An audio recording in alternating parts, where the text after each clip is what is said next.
Good morning students, मैं हूं Ajay sir. आप लोगों के सामने पुनः एक नई वीडियो जो क्लास 9 और क्लास 10 दोनों के सिलेबस में है, उसी टेंस में मैं आप लोगों के लिए tense number 4 present perfect continuous आप लोगों के सामने लेकर के आया हूँ। इसके पहले मैंने आप लोगों को प्रेजेंट इंडेफिनिट, प्रेजेंट कॉन्टिन्यूअस और प्रेजेंट परफेक्ट टेंस पढ़ाया था। मुझे उम्मीद होगा कि ये तीनों वीडियो आपको पसंद आया होगा और ये वीडियो जो मैं प्रेजेंट परफेक्ट कॉन्टिन्यूअस पढ़ाने जा रहा हूँ, इसका वीडियो बनाने जा रहा हूँ, उम्मीद होगा कि ये भी वीडियो आपको पसंद आएगी।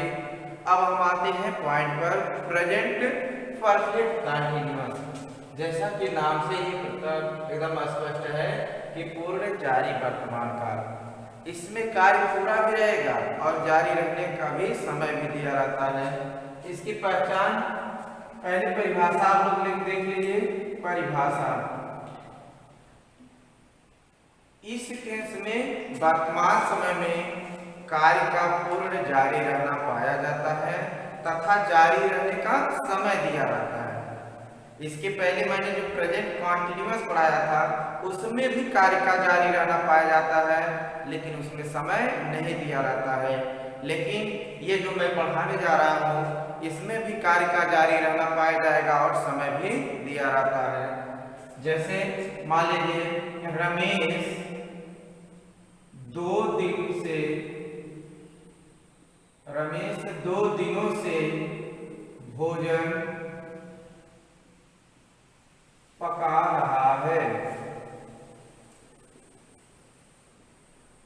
अब इसमें आप लोग देखिए, जो मैंने प्रेजेंट कॉन्टिन्यूअस पढ़ाया उसकी भी पहचान रहा है, रही है, और इसकी भी पहचान वही होती है, रहा है, रही है। अंतर क्या होता है, उसमें समय नहीं दिया रहता है और इसमें समय दे दिया है। देखिए रमेश 2 दिनों से, 4 महीनों से, 10 बजे से, मतलब इसमें समय दिया रहेगा। जब समय दिया रहेगा और ये पहचान रहेगी, तुरंत आप पहचान जाएंगे कि यह प्रेजेंट परफेक्ट कंटिन्यूअस टेंस है। इसकी पहचान वही जो मैंने पहले बताया था, कंटिन्यूअस में रहा है, रही है, रहे हैं, रहा हूं, आदि शब्द आता है। ये आपकी पहचान हो गई, आपका डिफिनेशन हो गया। इस टेंस में कार्य का पूर्ण जारी रहना पाया जाता है और जारी रहने का समय भी दिया जाता है। पहचान है वाक्य के अंत में रहा है, रही है, रहे हैं, रहा हूं, आदि शब्द आता है। अब आते हैं रूल ऑफ ट्रांसलेट, अनुवाद के नियम। रूल ऑफ ट्रांसलेट, अनुवाद के नियम। अनुवाद के नियम में नंबर 1 आएंगे अफर्मेटिव सेंटेंस। अफर्मेटिव सेंटेंस, साधारण वाक्य। अफर्मेटिव सेंटेंस में साधारण वाक्य। मैंने कई बार आप लोगों को बताया था कि जितना भी टेंस पढ़ेंगे उसमें 4 प्रकार के आपको सेंटेंस बनाना है। चाहे जो भी सेंटेंस पढ़ेंगे उसमें 4 प्रकार के सेंटेंस बनाना है। तो पहला आता है अफर्मेटिव सेंटेंस, साधारण वाक्य। इसे हम सिंपल सेंटेंस भी कहते हैं, साधारण वाक्य। अब देखिए, इसको बनाने से पहले हम थोड़ा सा चर्चा करेंगे सिंस या फार पर। सिंस और फार, क्योंकि ये जो इसमें से शब्द आ गया है, इसकी अंग्रेजी में सिंस या फार का यूज करना है। तो इसका नियम बताने से पहले हम थोड़ा सा सिंस या फार पर चर्चा करते हैं। देखिए, सिंस का प्रयोग कहाँ पर होता है? सिंस का प्रयोग निश्चित समय के लिए किया जाता है, जो समय एकदम निश्चित हो, निश्चित के लिए होता है। और फार का प्रयोग क्या होता है? अनिश्चित समय के लिए होता है। इसमें समय निश्चित होगा और इसमें समय क्या होगा? अनिश्चित होगा। जहां समय अनिश्चित होगा वहां पर फार का यूज करते हैं, जहां पर समय निश्चित होगा वहां पर सिंस का प्रयोग करते हैं। निश्चित में जैसे आपका सप्ताह का नाम, सप्ताह का नाम जैसे मंडे, ट्यूसडे, वेडनेसडे, थर्सडे, ये सब क्या है, एकदम निश्चित है। आपके महीनों के नाम, मंथ्स में महीनों के नाम आपके हो गए, महीनों के नाम हो गए, सुबह, दोपहर, शाम, आज, कल, ये सब क्या है, निश्चित समय, बजट दिया हो, सन दिया हो, बचपन दिया हो, ये सब जो निश्चित होते हैं उसके लिए हम सेंस का प्रयोग करते हैं। और जो अनिश्चित होते हैं जैसे गिनती में आ जाए, 2 सप्ताह से, 4 दिनों से, 4 महीनों से, 4 घंटों से, जहां पर गिनती आ जाए वहां निश्चित नहीं माना जाता है। अब मान लीजिए 4 सप्ताह की बात हो रही है तो 4 सप्ताह ये नहीं क्लियर हो रहा है कि जनवरी महीना था कि फरवरी माह था कि कौन सा माह, तो वहां निश्चित नहीं हो रहा है। 4 दिन की बात अगर हो जाए तो 4 जनवरी था कि 4 क्या था, ये क्लियर नहीं हो रहा है। तो इस कंडीशन में ये जो से की अंग्रेजी आती है वहां पर हम फार लिखते हैं, अनिश्चित हो तो माना जाता है, और जहाँ पर निश्चित होता है वहां पर हम सेंस का प्रयोग करते हैं। ये था आपका सेंस और फार का प्रयोग था। अब आते हैं अफर्मेटिव सेंटेंस में। अगर इसके बाद भी अगर आपको कोई दिक्कत होगी, परेशानी होगी, नहीं समझ में आया होगा तो आप हमारे कमेंट बॉक्स में लिखिएगा, हम उसका निदान करेंगे, उसका सॉल्व करेंगे। अब आते हैं रूल नंबर 1 पर। रूल नंबर 1 ध्यान देंगे आप लोग, जब हमारा सब्जेक्ट, देखिए इसकी हेल्पिंग वर्ब हैज बीन और हैड बीन होती है। जैसे मैंने परफेक्ट टेंस पढ़ाया था, परफेक्ट टेंस में हैज और हैव होती है, और ये प्रेजेंट परफेक्ट कंटीन्यूअस में हैज बीन और हैव बीन होती है। तो अगर हमारा सब्जेक्ट ही बन रहा है, सी बन रहा है, इट बन रहा है, नाउन सिंगुलर नंबर का सब्जेक्ट बन रहा है, तो इसके साथ हम हैज बीन का प्रयोग करके वर्ब में आईएनजी लगा देते हैं, वर्ब के फर्स्ट फॉर्म में आईएनजी लगा देते हैं। रूल नंबर 2 है, अगर हमारा subject I, you, we, they plural number का सब्जेक्ट बन रहा है, तो हैव बीन का यूज करके वर्ब के फर्स्ट फॉर्म में आईएनजी लगा देते हैं। ध्यान देंगे। उसके बाद एक चीज और ध्यान देंगे, से की अंग्रेजी जो होती है हमें सिंस या फार का यूज करना है। मैंने बता दिया है आपको सिंस का यूज कहाँ किया जाएगा और फार का यूज कहाँ किया जाएगा, मैंने आप लोगों को बता दिया है। और उसके बाद सिंस या फार का प्रयोग करने के बाद हमें टाइम लिखना है। टाइम समय जो दिया रहता है, मैंने बताया ना पहचान कि इस टेंस में कार्य का जारी रहना पाया जाता है और जारी रहने का समय दिया रहता है, वही जो समय होता है यहाँ पर इसे लिखना रहेगा। अब आते हैं फार्मूला, बता देते हैं आप लोगों को फार्मूला।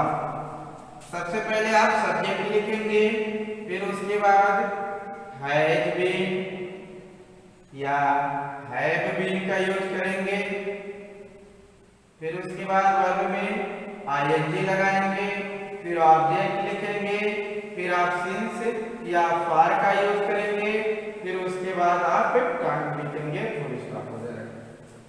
ये आपका फार्मूला हो गया। जैसे एग्जांपल के माध्यम से देखेंगे, अमन सोमवार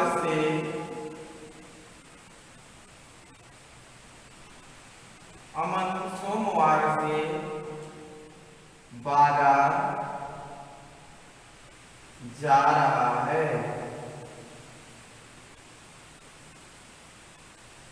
अब यहाँ आप लोग ध्यान देंगे, रहा है, रही है, रहे हैं, ये आपके प्रेजेंट कॉन्टिन्यूअस की भी पहचान होती है, और ये जो आप लोगों को पढ़ा रहे हैं प्रेजेंट परफेक्ट कॉन्टिन्यूअस, इसकी भी पहचान होती है। अंतर बस वही होता है कि प्रेजेंट कॉन्टिन्यूअस में समय नहीं दिया रहता है, इसमें समय दे दिया रहता है, यही अंतर होता है पहचान में।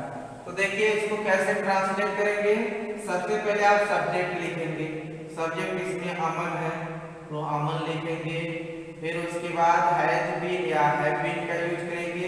अब अमन हमारा सिंगुलर नाउन है तो इसके साथ हैज बीन का यूज करेंगे, फिर उसके बाद वर्ब में आईएनजी लगाएंगे। वर्ब हमारा क्या है, जा रहा है, गोइंग,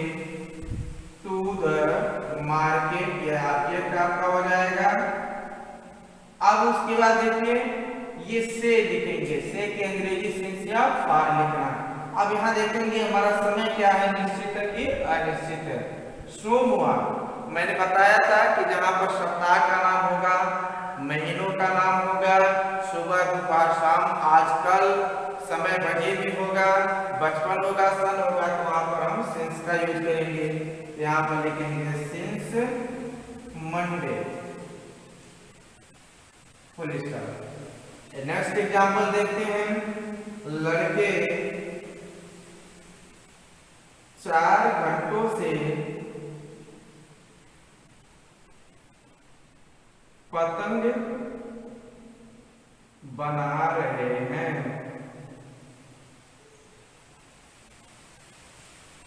अब 4 घंटों से, यहाँ देखिए समय क्या है, 4 घंटों से बना रहे हैं। अब निश्चित नहीं हो रहा है कि सुबह के पहले का 4 घंटा है, कि दोपहर के बाद का 4 घंटा है, कि सोमवार के दिन का है, कि मंगलवार के दिन का है, किस दिन का है, ये कोई क्लियर नहीं हो रहा है।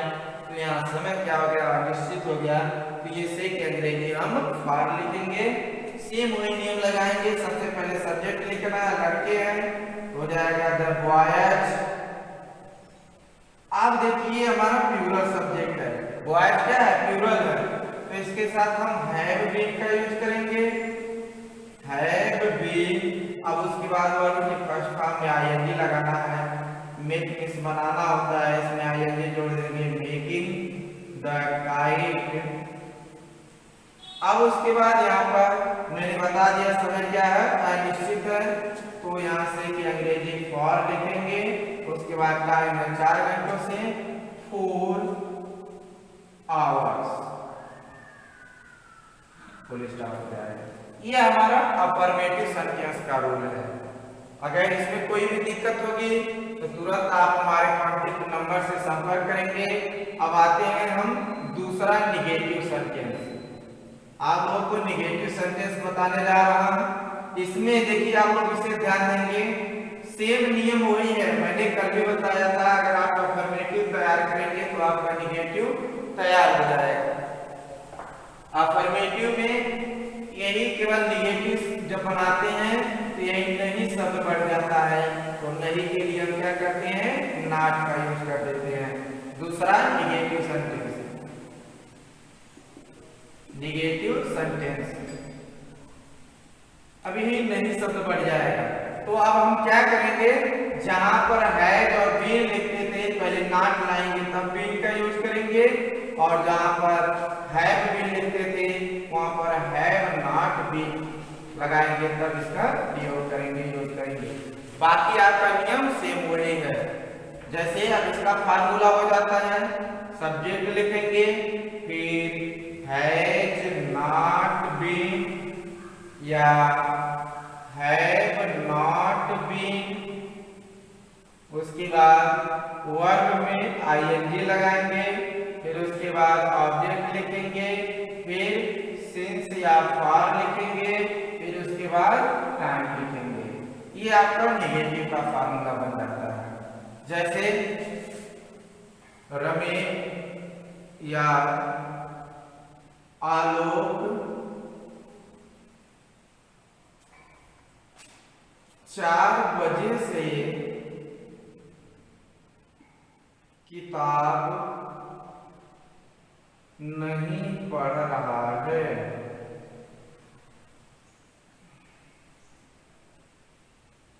नहीं पढ़ रहा, अभी नहीं शब्द केवल इसमें बढ़ गया है। तो जैसे है हैज बीन पहले लिखते थे तो हैव नॉट बीन हो जाएगा, हैव बीन लिखते थे तो हैव नॉट बीन हो जाएगा। बाकी आपका वही नियम रहेगा। तो सबसे पहले सब्जेक्ट लिखेंगे आलोक। अब आलोक हमारा नाउन है तो इसके साथ has not been, has not been का यूज करेंगे। फिर पढ़ना, तो रीड मीन्स पढ़ना होता है, इसमें आईएनजी जोड़ देंगे, रीडिंग द बुक। अब उसके बाद अब हम समय देखेंगे, निश्चित है कि अनिश्चित है। इसमें समय क्या है, 4 बजे से है। मैंने बताया था अगर समय बजे में हो तो अनिश्चित माना जाता है। यहाँ पर सिंस फोर ओकला, ठीक है, फुल स्टॉप हो जाएगा। ये इस तरह से आपका नेगेटिव सेंटेंस है। अब आते हैं तीसरे पर, इंट्रोगेटिव सेंटेंस। इंट्रोगेटिव सेंटेंस मैंने पहले भी बताया था कि इंट्रोगेटिव सेंटेंस जितना भी होगा वह दो तरह से, हिंदी का जब हम सेंटेंस रहता है जब उसका ट्रांसलेट करते हैं वह दो तरह से शुरू हुआ होता है, एक क्या से शुरू होता है और एक कोई बीच में क्वेश्चन वर्ड आया जाता है। तो उस कंडीशन में तीसरा है इंट्रोगेटिव सेंटेंस। इंट्रोगेटिव सेंटेंस प्रश्नवाचक वाक्य, क्या पहले होने पर, जब वाक्य से पहले क्या आया रहेगा तब सबसे पहले है क्या है आप लिखेंगे, फिर सब्जेक्ट लिखेंगे, फिर बीन का यूज करेंगे, फिर वर्ब में आईएनजी लगाएंगे, फिर ऑब्जेक्ट लिखेंगे, फिर सिंस या फॉर का यूज करेंगे, फिर टाइम लिखेंगे, उसके बाद लास्ट में क्वेश्चन मार्क लगा देंगे। प्रश्नवाचक शब्द अगर हो, प्रश्नवाचक शब्द बीच में होने पर, लिख नहीं रहे हैं आप लोग ध्यान देंगे, प्रश्नवाचक शब्द बीच में होने पर क्वेश्चन वर्ड आएगा, फिर उसके बाद है या हैव आएगा, फिर उसके बाद सब्जेक्ट आएगा, फिर बीन आएगा, फिर वर्ब में आईएनजी आएगा, फिर उसके बाद ऑब्जेक्ट आएगा, फिर सिंस या फॉर का यूज करेंगे, फिर टाइम लिखेंगे, लास्ट में क्वेश्चन मार्क लगा देंगे। ये आपका इंट्रोगेटिव बनकर के तैयार हो गया। अब देखिए इसका एग्जाम्पल, जैसे क्या वे आज से स्कूल आ रहे हैं, क्वेश्चन मार्क यहाँ पर। अब देखिए वाक्य से पहले क्या है, वाक्य से पहले क्या है तो सबसे पहले हमें है या हैव लिखना है। तो यहाँ सब्जेक्ट दे बन रहा है, प्लूरल है, तो इसके साथ हम हैव लगाएंगे, हैव, फिर सब्जेक्ट लिखेंगे, फिर उसके बाद बीन का यूज करेंगे, फिर वर्ब में आईएनजी आना, कम मीन्स आना होता है, इसमें आईएनजी जोड़ देंगे, कमिंग हो गया, object school, coming to school. अब उसके बाद यहाँ से अंग्रेजी सिंस या फॉर लिखना है, जैसा फार्मूला में है, आज क्या है, निश्चित है, तो यहाँ पर हम सिंस टुडे, उसके बाद क्वेश्चन मार्क लगा देंगे। सिला कपड़ा, सिला 2 दिनों से कपड़ा क्यों धो रही है, शीला 2 दिनों से कपड़ा क्यों धो रही है, क्वेश्चन वर्ड आ गया बीच में, तो क्योंकि अंग्रेजी पहले लिखेंगे व्हाई, फिर उसके बाद देखिए है क्या है का प्रयोग करना है, शीला हमारा नाउन है जो गया, फिर शीला, अब फिर बीन लगाएंगे, वर्ब में आएगी, वॉश में से धोना होता है, इसमें आईएनजी जोड़ देंगे, वॉशिंग द क्लॉथ्स। अब यहाँ पर 2 दिनों से है, निश्चित नहीं हो रहा है, फॉर 2 डेज, क्वेश्चन मार्क। इस तरह से आपका इंट्रोगेटिव सेंटेंस हो गया। एक सेंटेंस और बचा हुआ है, इंट्रोगेटिव विथ निगेटिव सेंटेंस। आपका इंट्रोगेटिव विथ निगेटिव सेंटेंस बचा हुआ है, चौथा। देखिए इंट्रोगेटिव विथ निगेटिव सेंटेंस, प्रश्नवाचक तथा नकारात्मक वाक्य, प्रश्नवाचक तथा नकारात्मक वाक्य। सेम आपका फार्मूला वही है, बस अंतर क्या है, आपको सब्जेक्ट के बाद नॉट बढ़ा देना है। देखिए यहाँ जैसे सब्जेक्ट लिखा गया है, अब इसके बाद नॉट बढ़ जाएगा, यहाँ जहाँ सब्जेक्ट लिखा गया है सब्जेक्ट के बाद नॉट तब बीन रहेगा। ध्यान देंगे आप लोग, इंट्रोगेटिव क्रिएटिव में प्रश्नवाचक तथा नकारात्मक वाक्य में अगर वाक्य से पहले क्या है तो है, फिर सब्जेक्ट, फिर नॉट, फिर बीन, फिर वर्ब के फर्स्ट फॉर्म में आईएनजी, फिर ऑब्जेक्ट, फिर सिंस या फॉर, फिर टाइम क्वेश्चन मार्क लगाएंगे। वही प्रश्नवाचक शब्द में भी है, सबसे पहले क्वेश्चन वर्ड लिखना है, फिर है या हैव लिखना है, फिर सब्जेक्ट लिखना है, फिर नॉट लिखना है, फिर बीन लिखना है, फिर वर्ब में आईएनजी लगाना है, फिर ऑब्जेक्ट लिखना है, फिर सिंस या फॉर, फिर टाइम लगा करके क्वेश्चन मार्क लिखना है। इसका एग्जांपल देख लीजिए, जैसे क्या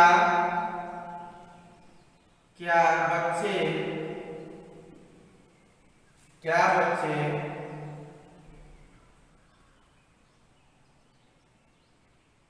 10 घंटों से किताब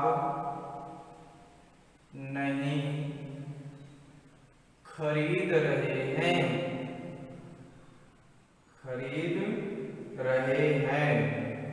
क्वेश्चन मार्क है।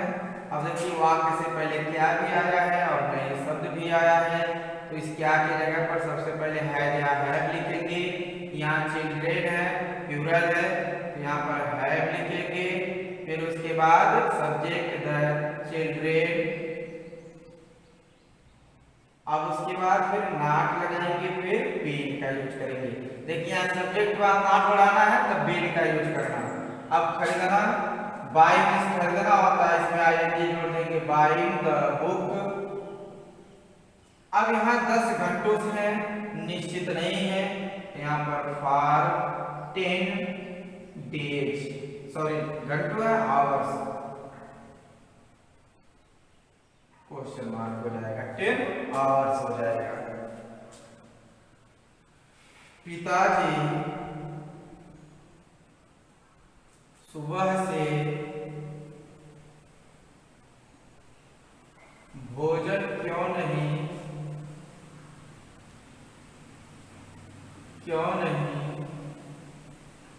कर रहे हैं, क्वेश्चन मार्क।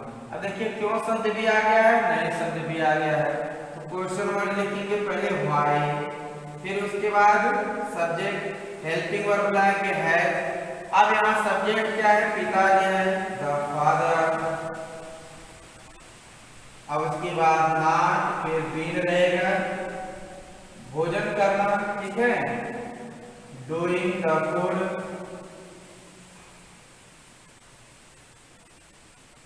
उसके बाद समय सुबह से है, निश्चित सिंस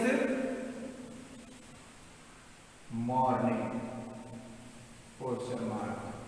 ये आपका था प्रेजेंट परफेक्ट कंटीन्यूअस टेंस था। ये प्रेजेंट का 4 टेंस था, मैंने present indefinite, present continuous, present perfect tense, present perfect continuous tense, ये चारों टेंस आप लोगों को पढ़ा दिया।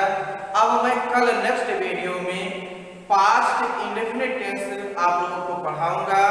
मुझे उम्मीद होगा कि मैंने जो आप लोगों को पढ़ाया है वह आपको समझ में आया होगा और आप इसका नोट्स बनाते होंगे, और अब अधिक से अधिक इस चैनल को आप सब्सक्राइब किए होंगे और अपने दोस्तों में शेयर किए होंगे। और मैं फिर अगली वीडियो में आपसे कल मुलाकात करेंगे। थैंक यू, धन्यवाद।